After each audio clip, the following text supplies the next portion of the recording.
a'udzu billahi minasyaitonir rajim. Wala dzikrullahi akbar. Ternyata kata Allah, orang-orang yang senantiasa ingat kepada Allah, basah lidahnya dengan zikir kepada Allah, besar keutamaannya yang Allah berikan. Bapak Ibu yang berbahagia, maka suatu hari bertanya sahabat yang bertanya kepada Nabi sallallahu alaihi wasallam, namanya Abdullah bin Basrah. Ya Rasulullah, sesungguhnya amalan sunnah itu banyak. Jadi yang sunnah ini banyak Bapak Ibu. Apa yang paling saya pegang teguh ya Rasulullah? Apa dijawab Nabi kepada Basrah, Bapak Ibu? Wahai Basrah, la yazalu lisanuka rutban bil dzikr. Wahai Basrah, basahilah lidahmu setiap hari dengan berzikir. Bapak Ibu yang berbahagia, jadi orang-orang yang senantiasa berzikir, maka luar biasa keutamaan yang Allah berikan. Maka pantas Allah katakan dalam Quran surah Al-Ahzab itu, ya ayyuhalladzina amanu dzkurullaha dzikran katsiran.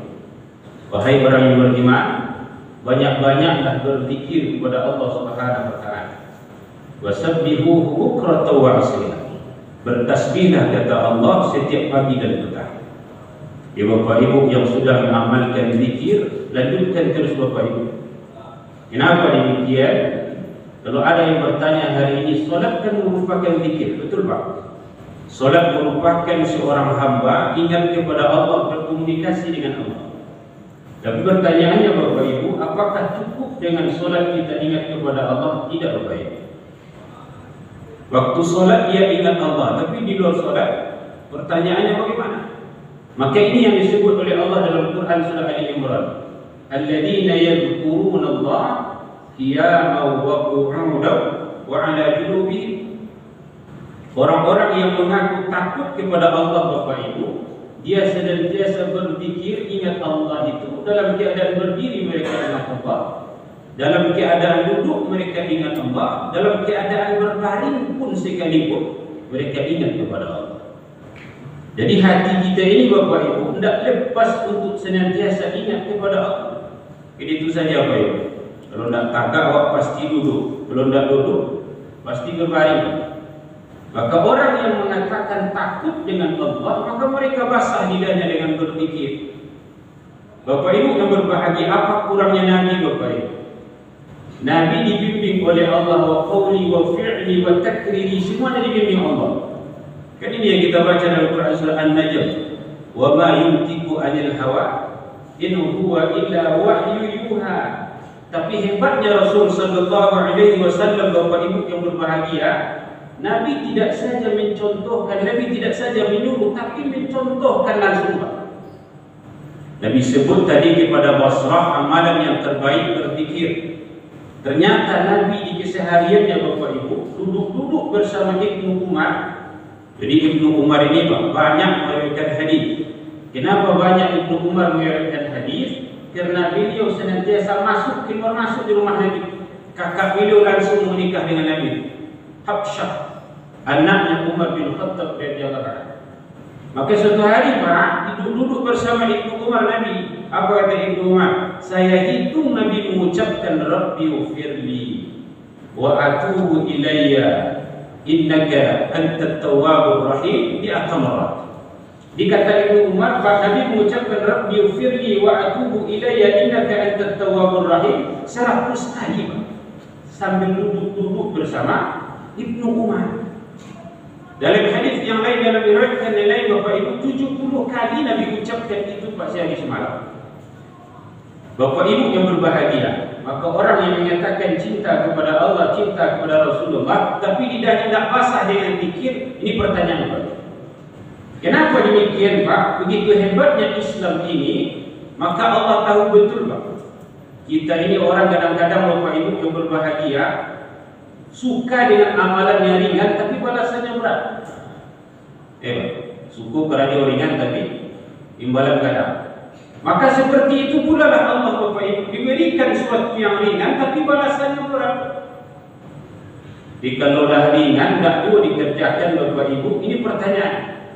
Maka kita baca hadis Bapak Ibu, ada amalan yang ringan di lisan. Enak. Ada amalan yang ringan di lisan, berat timbangan akhirat, sangat dicintai oleh Allah.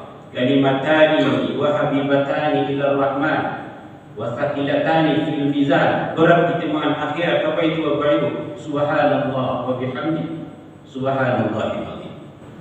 Di Bapak Ibu yang mengamalkan subhanallah wa bihamdi, subhanallahil azim, amalkan terus Bapak Ibu. Kenapa demikian? Karena ringan di lisan, sangat dicintai oleh Allah. Ini kalimat subhanallah, apa beratnya Pak? Sambil berjalan pun kita bisa mengucapkan subhanallah wa bihamdi, subhanallahil azim. Kalau Bapak Ibu yang sering mengamalkan subhanallah, alhamdulillah, wa la ilaha illallah, Allahu akbar, 4 kalimat sangat dicintai oleh Allah subhanallah. Alhamdulillah, wa la ilaha illallah, Allahu akbar. Maka orang saleh dahulu Bapak Ibu yang berbahagia, tak lepas persoalannya, tapi dibantu dengan zikir. Kita lihat Nabi Ayub contohnya Bapak Ibu, sakit bukan main, tapi dengan zikir bila tuntaskan Pak. Anni masani yadurru wa anta arhamur rahimin. Dengan zikir Pak. Al-Anbiya 85. Apalagi Bapak Ibu yang berbahagia, Nabi Yunus alaihi salam Bapak Ibu masuk ke dalam perut ikan 40 hari 40 malam. Dengan apa beliau tuntaskan Nabi Yunus alaihi salam? Dengan zikir juga. La ilaha illa anta subhanaka inni kuntu minadh dhalimin. Nabi apa lagi Pak? Nabi Nuh dihadapkan, dihamparkan dengan tsunami yang besar. Bahkan Bapak Ibu yang berbahagia, penuh bumi dengan air waktu itu kata ulama. Tapi dengan apa dimulai oleh Nabi Nuh Bapak Ibu? Sebelum naik ke atas kapal beliau, apa yang ucapkan Pak? Bismillahirrahmanirrahim wa mursaha inna rabbi laghafurur rahim. Apa yang terjadi Pak? Orang yang memulai dengan zikir, mengharap pertolongan Allah Bapak Ibu yang berbahagia, walaupun besar hambatan yang Allah nampakkan hari itu, tapi pertolongan Allah lebih besar dari itu. Apa Pak? Tak sedikit pun kapal beliau masuk ke dalam air itu. Lalu ikanlah masuk, kemudian tsunami, tapi tak sedikit kapal itu bergoyang. Kenapa? Dengan Allah. Ini jadi Allah. Orang yang senantiasa ingat kepada Allah, jadi Allah apa? Fadhkuruni adhkurkum. Maka ulama mengatakan Bapak Ibu, kalaulah seandainya tidak ada pertolongan, kalaulah tidak ada seandainya manfaat dari zikir itu, maka cukuplah ayat ini kata ulama. Apa itu? Fadhkuruni adhkurkum. Ketika seorang hamba ingat kepada Allah, Allah akan ingat kepada dia. Ya Pak, dia hanya dengan zikir Pak. Dalam hidup Bapak Ibu banyak persoalan Pak, banyak. Kita yakin dunia ini Pak, sunatullahnya diciptakan Allah memang tempat ujian Pak. Ini kata Ibnu Jauzi Pak, dunia ini diciptakan Allah tempat ujian. Kalau orang tidak mau menerima ujian, berarti tempatnya bukan di dunia. Tapi beda dengan cara orang yang senantiasa berzikir. Beda cara mereka menghadapi ujian yang Allah berikan. Mereka menghadapi ujian itu dengan tenang. Mereka menghadapi ujian itu tidak merasa berusuh. Kenapa demikian? Karena Allah yang tolong mereka. Karena Allah yang tolong.